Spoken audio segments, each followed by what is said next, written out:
Eh bien, ça y est, nous revoilà. On a écouté avec attention la conférence sur comment bien exporter vers l'Algérie. Donc maintenant, on va passer plus aux questions-réponses. On va se prendre 30-40 minutes avec les différents intervenants pour répondre, en fait, tout simplement à ces questions. Donc, parfait. Donc, pour répondre à ces questions, si Jamal veut bien nous mettre l'ensemble des gens qui ont participé. Donc, voilà, Sofiane Méchri, qui est en haut, avec Sébastien Bibet. Non, mais Sébastien Rouvin, pardon, excusez-moi. Non, Sébastien Bibet. Sébastien Bibet. C'est une chance sur deux. Il y a plein de Sébastien. Il y en a trop. Et donc, de la BNP Paribas, Jaïd, qui est là. Jaïd Cherchard. Puisqu'en fait, on vous a déjà vu dans la précédente conférence. Alors, on a plein de questions sur lesquelles on va essayer de répondre.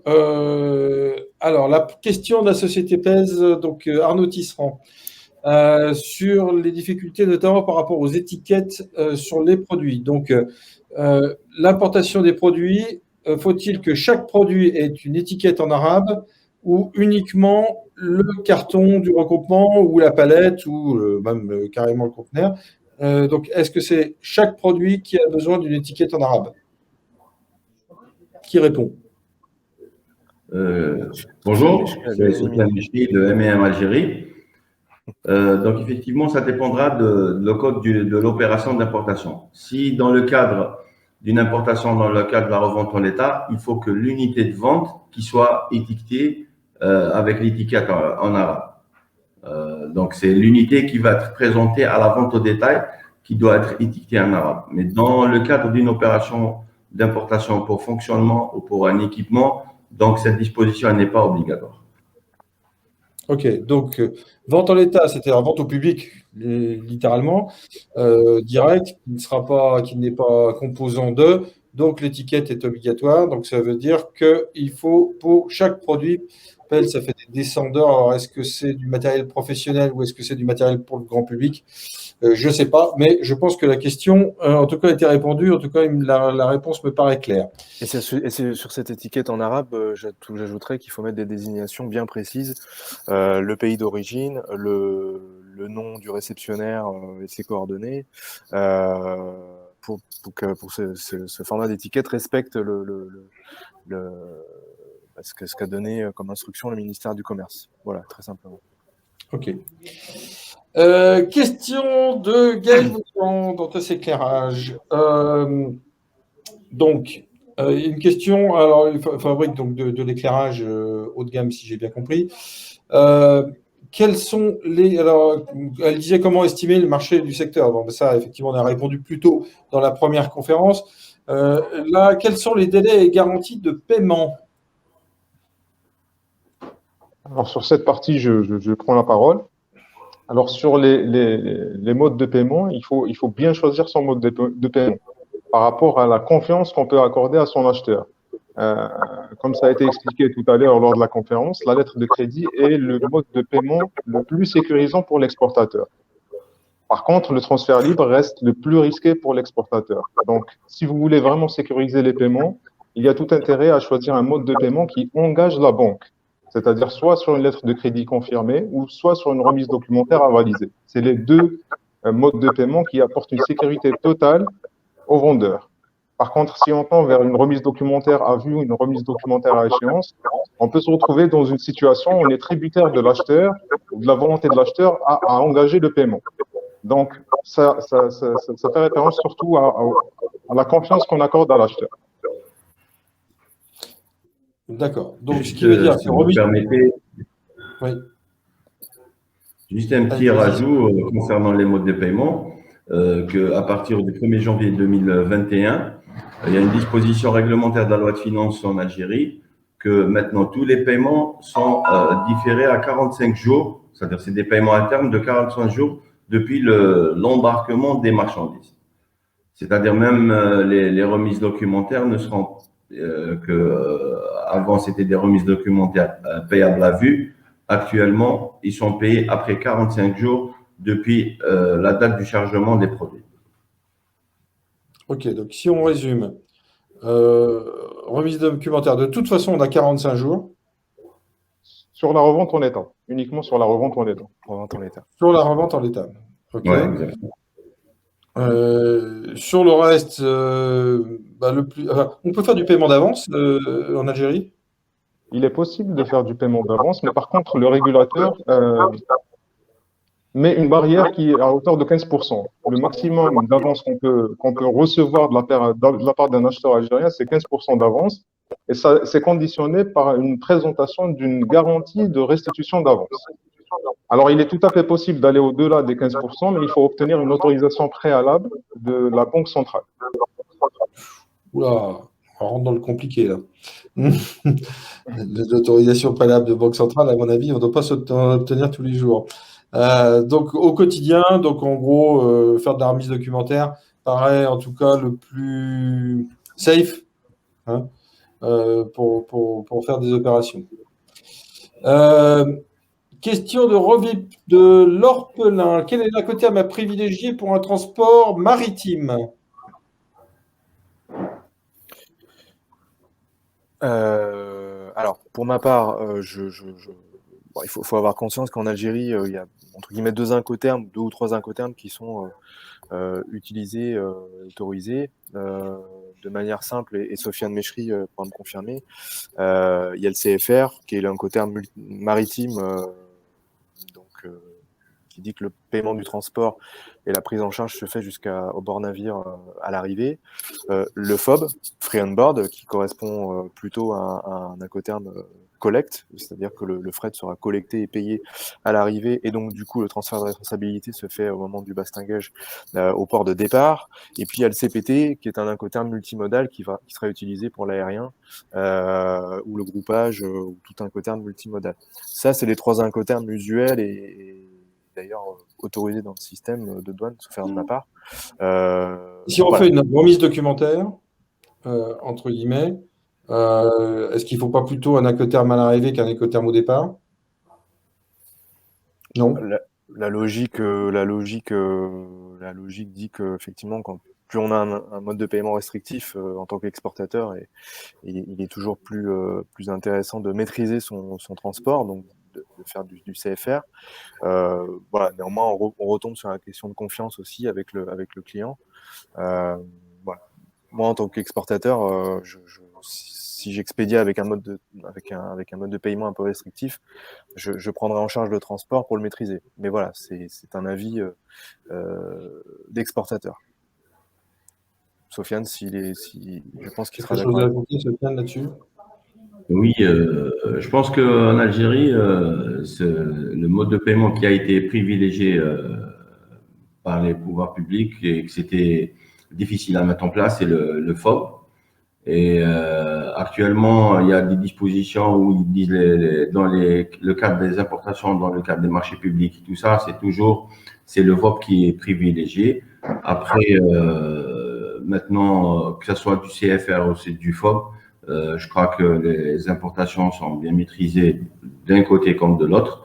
Et le problème qui se pose maintenant, c'est que sur les factures d'importation, il faut que le fret soit visible sur les factures, c'est-à-dire qu'il ne soit pas inclus dans les prix unitaires des produits.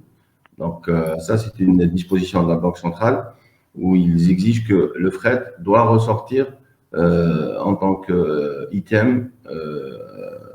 C'est-à-dire, vous avez les prix unitaires et les prix totaux des marchandises et vous devez avoir sur la facture le fret qui apparaît. Sinon, je pense que même ici en Algérie, on a énormément de cotations de donneurs d'ordre d'importateurs algériens en forme. Ok. C'est pas comment. Parce qu'en Tunisie, par exemple, les opérateurs locaux ont souvent des subventions, entre guillemets, ou ont du fret subventionné. C'est pas le cas en Algérie? Non, c'est pas le cas. C'est juste et uniquement à l'exportation en Algérie. Le fret, il est subventionné à l'exportation. D'accord. Oui, donc si c'est en sens inverse, si on est acheteur de produits algériens, là pour le coup, il faut vraiment laisser l'Algérien, entre guillemets, l'entreprise algérienne, maîtriser le transport, parce qu'effectivement, ça sera plus intéressant. Euh, alors, toc toc, la société, donc France Alice, Isabelle Bertin. Euh, bon, elle trouve que les impératifs légaux locaux rendent les opérations plus complexes, plus chères et de l'affaire, souvent, ça pose des problèmes d'acceptation de la part des nouveaux clients, euh, et y compris les procédures, d'ailleurs, enfin, la constatation de la dévaluation de la monnaie algérienne, ce qui rend les choses un peu plus complexes. Alors, elle dit que crédit documentaire, qui est un moyen de paiement, enfin, plutôt compliqué ou nocif pour les exports. Les remises de documentaires ne sont pas fiables à 100%, dit-elle. Quel autre moyen légaux peut-on mettre en place et qu'est-ce qu'on pourrait appliquer suivant les nouvelles normes de janvier 2021? Alors, si je peux répondre à cette question, moi, ce que je pourrais donner comme conseil, c'est que depuis 2016, il y a ce qu'on appelle la demande de prédomiciliation. En fait, tout opérateur algérien qui désire faire une importation à partir de l'étranger est dans l'obligation d'obtenir un accord préalable de sa banque en lui présentant une facture pro forma, un contrat qui justifie une transaction avec un opérateur étranger. La banque fait une analyse préalable sur la recevabilité au regard du contrôle d'échange de l'opération. Et donc, soit elle marque un accord, soit elle marque un refus. Moi, ce que je peux conseiller à la société qui a posé la question, c'est de demander à son acheteur algérien de lui transmettre éventuellement l'accord préalable de sa banque pour qu'elle sache que son opération est conforme au contrôle d'échange. Ensuite, pour les modes de paiement utilisés, je pense qu'après le crédit documentaire et la remise documentaire avalisée, il y a la remise documentaire à vue qui est la plus sécurisée. Parce que la banque ne peut délivrer les documents à l'opérateur algérien ou à l'importateur que contre un ordre de virement pour payer la transaction qu'il a reçue. Donc, après le crédit documentaire, je pense que c'est le mode de paiement le plus sécurisant pour l'opérateur exportateur. Ok, mais enfin, je vois pas pourquoi. Enfin, je comprends bien ce que vous dites, mais d'un autre côté, si il est irrévocable et confirmé le crédit documentaire, on a aussi une sécurité totale, théoriquement. Alors, on a une sécurité totale, effectivement, mais de ce que j'ai compris, c'est que c'est un mode de paiement qui est extrêmement coûteux parce que derrière, il y a des frais et des commissions qui sont générées par la banque parce qu'elle prend un engagement à la place de son client importateur. Et donc, par effet, il lui demande de payer ce qu'on appelle une commission d'engagement ou une commission de confirmation. Et donc, le crédit documentaire reste le mode de paiement le plus coûteux pour les deux opérateurs, contrairement à la remise documentaire qui est beaucoup moins chère. C'est logique. C'est logique. Toutefois, je suis sûr que la cotation à la commission de confirmation sur la BNP doit être très très faible, puisque une banque très solvable. Exactement. On accorde des conditions dérogatoires, effectivement. Alors, ce qu'il faut savoir, c'est que depuis 2013, et ça a été renouvelé même, je pense, en 2018, la Banque centrale, elle a plafonné les commissions que peuvent toucher les banques sur des opérations de commerce international. Donc, c'est plafonné. Ah oui. Alors, question subsidiaire, en fait. Est-ce qu'il est possible de mettre en place une sécurité de paiement pour plusieurs commandes? Ou pour plusieurs... non, pour plusieurs destinataires, c'est pas possible parce que c'est par destinataire, je pense. Donc, il faut que ce soit plusieurs commandes du même client, mais pas forcément plusieurs commandes de plusieurs destinataires. Alors, côté banque, par exemple, si on a un opérateur qui fait une importation de la part du même fournisseur sur la durée de l'année, il est possible de mettre en place ce qu'on appelle une garantie en forme de SBLC. C'est une Standby Letter of Credit. C'est une garantie qui vient s'ajouter aux opérations qui sont courantes. C'est-à-dire, je protège les expéditions que je fais par transfert libre. Je protège les expéditions que je fais par des remises documentaires. Donc, l'exportateur, il a en sa main ce qu'on appelle une garantie qui couvre chaque expédition. On ne le fait pas systématiquement, mais c'est possible de le faire quand même. On l'a déjà fait.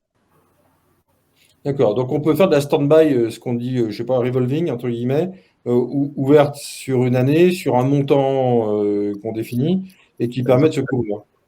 Exactement. Ouais, on peut. Une stand-by, c'est une garantie à première demande. Donc, a priori, c'est quelque chose d'extrêmement sécurisé quand même. Exactement. Très bien. Donc, voilà. Alors, continuons. Donc, c'était Lagarde, Amir Badani, qui trouve qu'effectivement, les difficultés bancaires des prospects, donc l'autorisation préalable, sans doute, à demander à la Banque centrale, retardent fortement nombreux projets. Et donc, ça fiche les projets et que souvent, en fait, ils ne se font pas.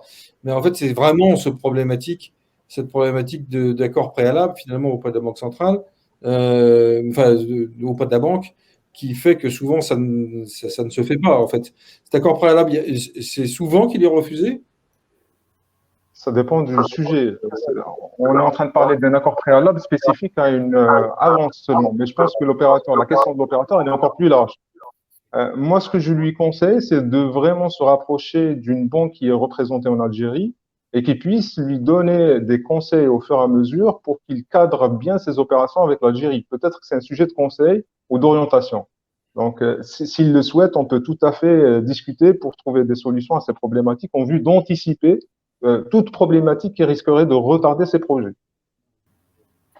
Ok. Alors, la société Panzani, donc Jamal Assad, qui pose un problème, dit que de comprendre les différents modèles en fait, qu'il a à l'international sur ce pays. Donc, il a des encours impayés, des retards de paiement. Il trouve que les taux de douane sont quand même relativement élevés. Et donc, il y a une problématique autour de la réglementation douanière pour l'export de produits alimentaires. Et il se demande comment un peu sécuriser ses encours ou comment il peut faire, parce que le modèle de production locale, par contre, est effectivement peut-être quelque chose de plus complexe à mettre en place. La réglementation douanière en matière de produits agroalimentaires, elle est spécifique?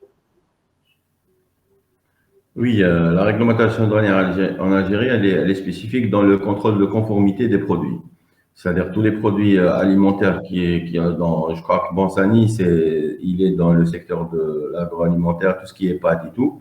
Donc, ces produits finis sont soumis ce qu'on appelle à des formalités administratives particulières. C'est le contrôle de conformité aux frontières. Là où on a parlé tout à l'heure de l'étiquetage et des certificats de conformité. Et sinon, si il se soustrait à ces exigences et tout ça, normalement, le problème ne se pose pas. On reçoit énormément de produits de ce genre et c'est huilé, la machine, elle est là et tout.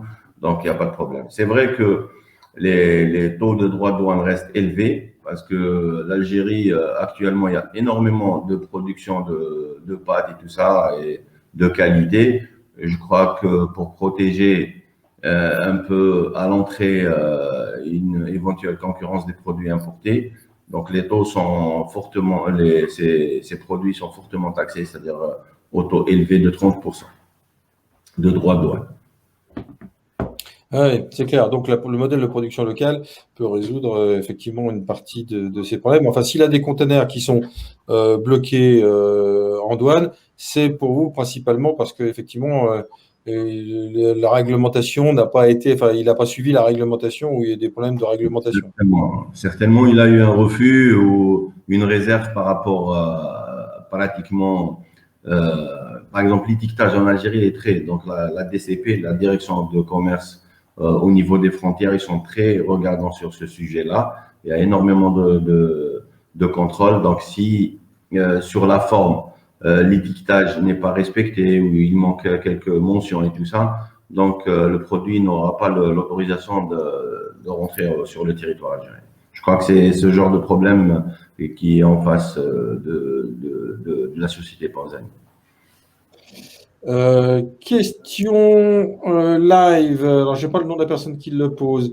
Messieurs, pour des ventes de biens sous statut non revendus, en l'état, non revendu en l'état, oui, sous statut non revendu en l'état, la règle des 45 jours de la loi de finances s'applique-t-elle?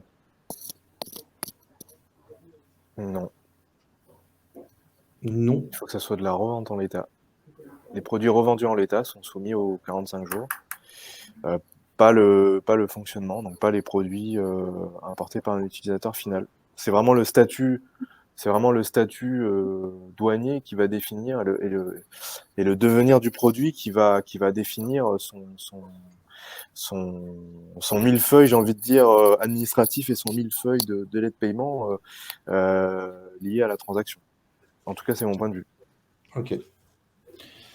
Ossine demande une bonne question pour la BNP. Donc, concernant la garantie de taux de change, est-ce que l'importateur peut contracter auprès de la BNP Algérie une assurance ou une garantie de taux de change? Alors oui, effectivement, ça c'est une très bonne question.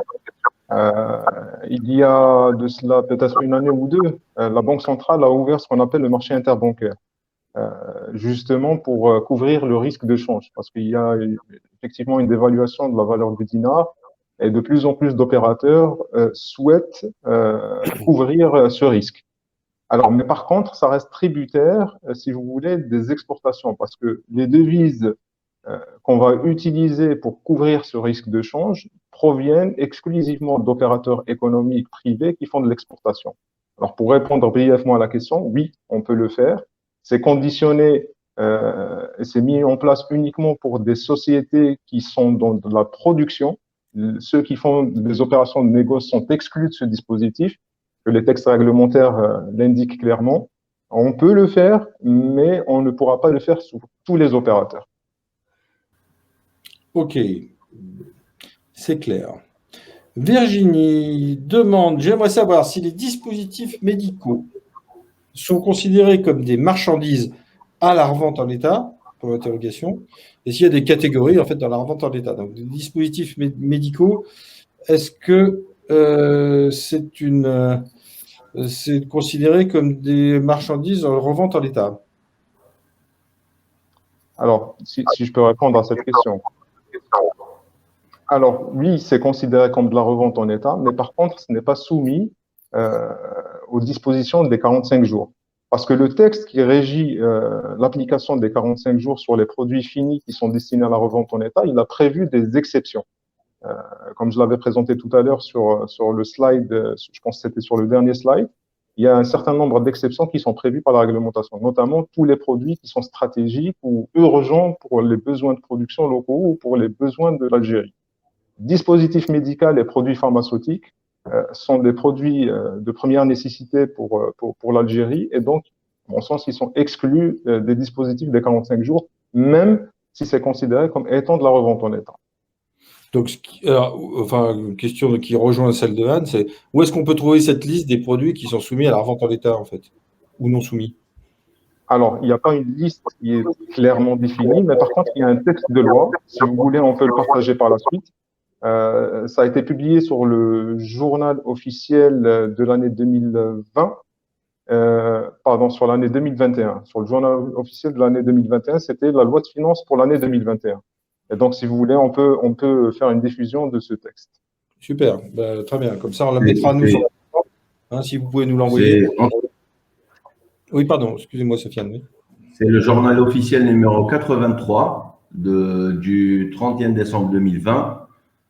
C'est l'article 118 de la loi de finances. Donc, si des personnes souhaitent avoir la loi de finances, donc il y a le site du journal officiel de la République algérienne, c'est le site joradp.dz. Donc, ils trouveront toute la réglementation concernant les lois de finances et les journaux officiels. Je vois que c'est votre Bible, Sofiane. Vous connaissez par cœur l'article. Heureusement. C'est bien. Question. Alors, attendez, il me semble qu'il y avait une question sur la difficulté d'importation des matières dangereuses de Pierre Guyot. Donc, quels sont les droits de douane pour l'importation de produits chimiques, matières dangereuses en provenance de pays hors Union européenne? Alors, la question est très large. Oui. Ça dépend clairement de la désignation exacte de la marchandise. Le dangereux en lui-même, évidemment, qui se dédouane, évidemment qu'il est soumis à restrictions, à réglementation, mais le taux de droit de douane, UE ou non UE d'ailleurs, provenance Union européenne ou non, change en fonction de la typologie et de la nomenclature douanière. Donc, dans le dangereux, dans le produit dangereux, il y a des catégories de produits. Dans les catégories de produits, il y a des nomenclatures douanières qui correspondent.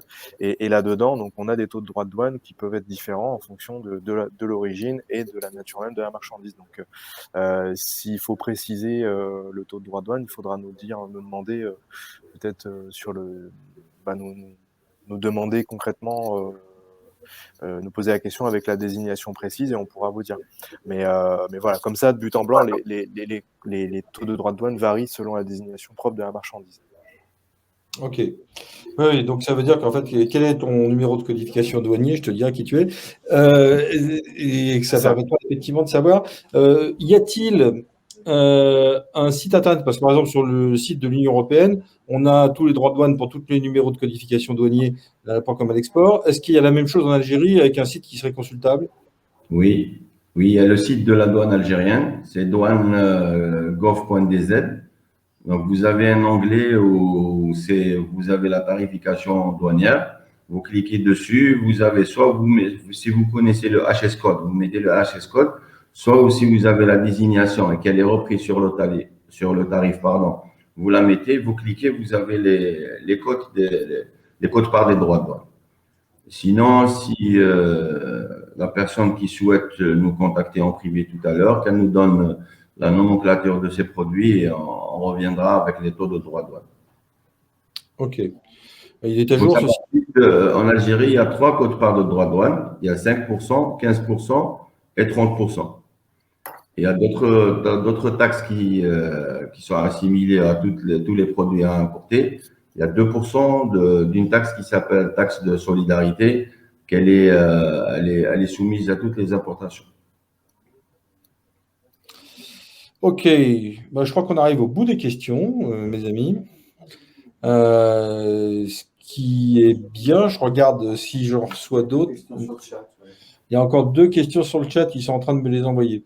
Je voulais faire une toute petite parenthèse par rapport au HS code pour tous les exportateurs, qui est d'optimisation et de faire vraiment une recherche de tarification contraignante auprès des douanes françaises pour savoir véritablement quelle est la codification de son produit ou d'optimisation de celui-ci. Parce qu'il y a beaucoup de gens qui ont un HS code par habitude, mais en fait qui ne l'ont pas vraiment recherché, et sur lequel après ils peuvent se faire soit avoir et retoquer par les douanes françaises ou par les douanes étrangères. Et donc c'est quand même assez important d'optimiser ou de regarder comment vous pouvez optimiser votre numéro de codification douanier. Je rajoute, c'est très très important et pertinent ce que vous dites actuellement, parce que nous en Algérie on a ce problème, parce que l'exportateur généralement en France, pour son exportation, ils mettent des HS codes qui ne sont pas les mêmes en Algérie. Et ça pose énormément de problèmes vis-à-vis de la douane.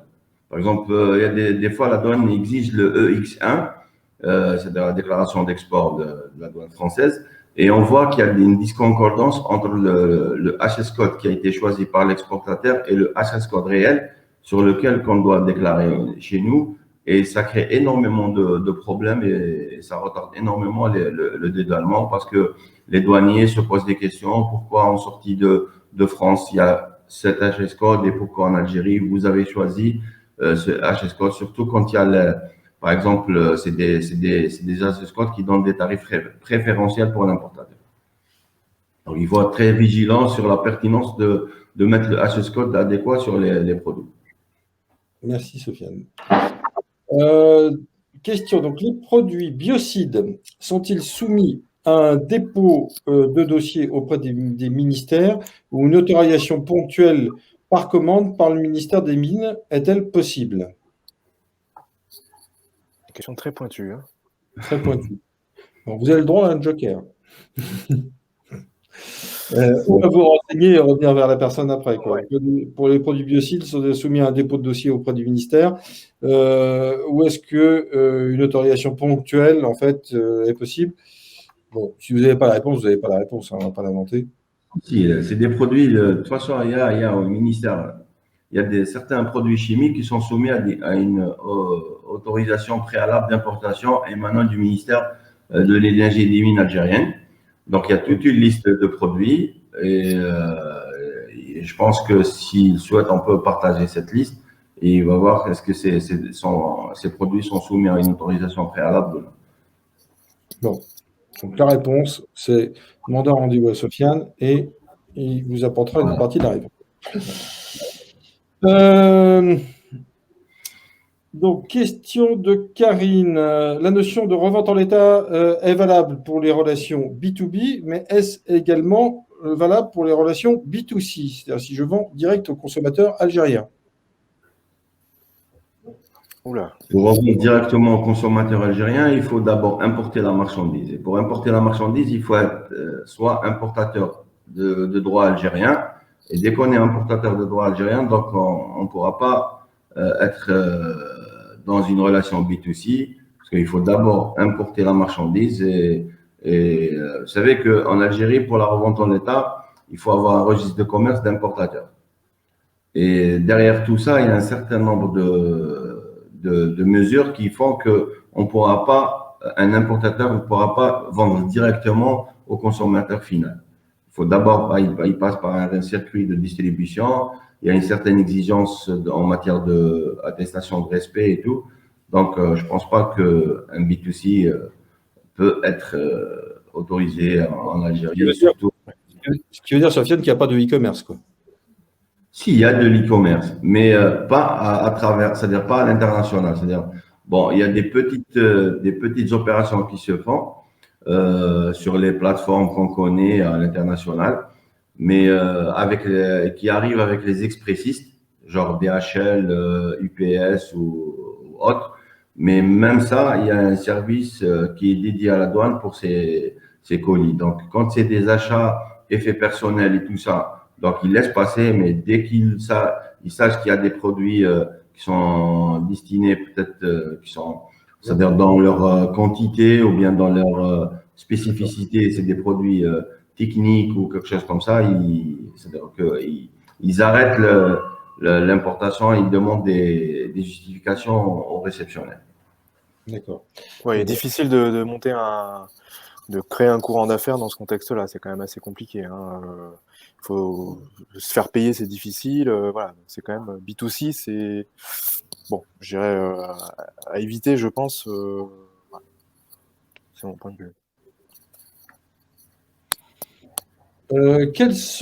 Imen demande quels sont les documents exigés à l'export. À l'export France, je pense, ou à l'export Algérie. Alors ça, j'ai pas la réponse. Si c'est France, on les a cités dans la présentation. Bon, à l'export depuis la France, j'ai envie de dire les documents exigés sont quand même assez simples, hein. Pour déposer une douane export, il faut une facture, une packing list. Il faut que la société exportatrice ait un code EORI, c'est-à-dire un identifiant douanier valable. Et puis avec un mandat évidemment auprès du transitaire, du commissionnaire en douane. Mais après, le reste, pour la douane française, entre guillemets, la batterie de documents est assez simple. C'est surtout en Algérie qu'il faut la respecter et qu'il y a des documents en plus éventuellement à soumettre. Mais après, si on parle d'une société exportatrice algérienne, bon, là, je pense qu'à mon avis, il faut à peu près les mêmes documents qu'un exportateur français, mis à part certificat d'origine en plus. Je pense que c'était France vers Algérie. Voilà, messieurs, on arrive au bout de notre séquence de questions-réponses. Merci d'avoir joué le jeu et d'avoir répondu live à des questions qui sont parfois pas tout à fait évidentes à répondre. En fait, le plus simple, c'est que vous puissiez aussi, je parle là à ceux qui nous écoutent, vous connecter via la plateforme et demander des rendez-vous pour que vous puissiez avoir des réponses. Et comme ça, je pense que vous pourrez avoir des réponses personnalisées. La plateforme, elle est faite pour ça. Elle sera encore ouverte 24 heures. Voilà pour ce qui est de notre live de ce matin. On va s'arrêter là pour ce matin. Vous savez qu'à 14 heures, on a un colloque sur l'environnement et les opportunités du secteur de la santé. Et après, sur l'aspect donc biochar avec le développement d'agriculture en Afrique et en Algérie. Donc voilà, vous êtes les bienvenus sur cette conférence de cet après-midi. N'oubliez pas que vous pouvez demander des rendez-vous, parler avec vos interlocuteurs tout au long de cette journée et jusqu'à demain. Voilà, et puis je vais tous vous souhaiter bon appétit.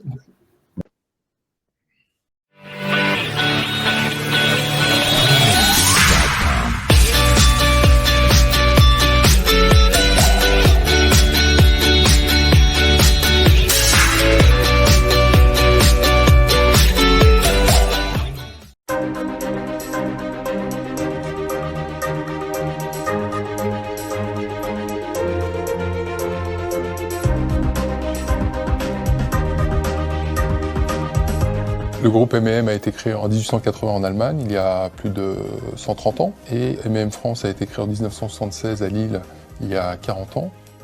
Mondialement, nous avons 100 filiales dans plus de 30 pays. Dans les pays de l'Est, la partie russophone, les pays d'Afrique du Nord et également le Moyen-Orient et la Chine. Le groupe emploie au niveau mondial 2800 personnes et nous sommes 200 personnes réparties sur 9 sites en France.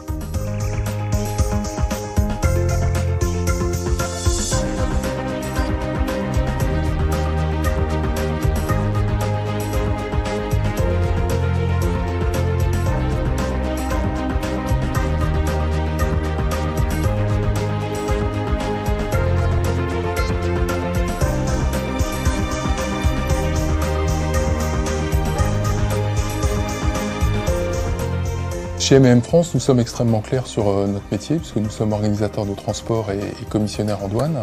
L'ensemble de l'organisation reste complètement concentré sur ces deux métiers, ce qui nous permet d'être très efficaces. Dans chacune de nos agences, nous avons des infrastructures adaptées pour le service de nos clients, à savoir des entrepôts sous douane et également un parc matériel de remorques de plus de 200 remorques, notamment équipées suspendues, car nous avons beaucoup de clients dans la partie textile. Chez M&M France, nous accordons une grande importance à nos équipes qui sont stables et bien formées. De ce fait, c'est un avantage indéniable pour nos clients car ils bénéficient du même interlocuteur, capable de traiter leurs dossiers de A à Z et capable de les accompagner également sur la durée et dans leur développement. Au niveau des prestations offertes par M&M France, nous restons concentrés dans nos domaines d'expertise. Nous sommes ainsi à même de consolider les fournisseurs de nos clients avant export, notamment sur les pays du Maghreb ou sur les pays d'Europe de l'Est. Nous offrons également la vérification documentaire à nos clients pour toutes les opérations douane. Avec l'informatique que nous développons en interne, nous pourrons répondre aux demandes spécifiques de nos clients, à la fois sur de l'EDI ou sur le retour d'information qui devient de plus en plus important pour nos clients. Sur cette zone géographique de prédilection, le groupe M&M offre l'avantage d'avoir des filiales en propre à l'étranger avec du management local. Cela nous garantit une grande fiabilité dans nos opérations, du retour d'informations très précis, ainsi qu'une grande réactivité, une grande souplesse dans le suivi de nos envois. Respect des promesses. Respect des promesses. Respect des promesses. Nous respectons nos promesses vis-à-vis de nos clients et nos engagements vis-à-vis de nos fournisseurs. Expertise. Nous sommes experts sur nos métiers et nos marchés. Clients et communication. Service client et communication. Service client et communication. Aider nos clients à développer leur activité. Tel est le sens de notre engagement en termes de rigueur, réactivité et communication. Pionnier. Depuis la création de M&M, notre esprit pionnier nous permet d'être experts sur nos marchés. Environnement. Nous mettons tout en œuvre pour identifier Et appliquer les solutions les plus respectueuses de l'environnement dans notre métier. Collaborateurs. À l'écoute de nos collaborateurs, nous veillons à leur bien-être Et à leur accomplissement au sein de l'entreprise. Transparence. Nous privilégions l'honnêteté et la sincérité dans les échanges, Y compris dans les situations difficiles. Aujourd'hui, je suis très fier et très heureux de vous dire merci pour tout ce qui a été accompli au sein d'M&M France et j'en profite pour vous souhaiter un joyeux anniversaire.